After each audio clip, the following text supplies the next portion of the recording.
सोलापूर शहर cyber police ठाण्याच्या पथकानं मोठी कामगिरी बजावत ऑनलाईन आर्थिक फसवणुकीतील फरार आंतरराष्ट्रीय सूत्रधाराला शिताफीनं पकडलं।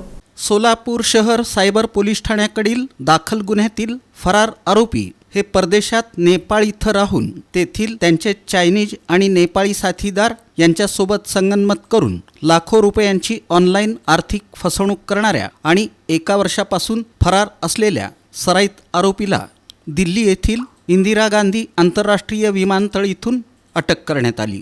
त्याला न्यायालयासमोर हजर केला असता 6 दिवसांची पोलीस कोठडी मिळाली। ही कामगिरी पोलीस आयुक्त एम राजकुमार, पोलीस उपायुक्त डॉक्टर अश्विनी पाटील, सहाय्यक पोलीस आयुक्त राजन माने यांच्या मार्गदर्शनाखाली सोलापूर शहर सायबर पोलीस ठाण्याचे वरिष्ठ पोलीस निरीक्षक श्रीशैल गजा, पोलीस उपनिरीक्षक प्रवीण भोपळे, पोलीस उपनिरीक्षक Nagesh Ingale, police head constable Machhindra Rathod, Prakash Gaikwad, police constable Ratikant Rajmane यांनी बजावली।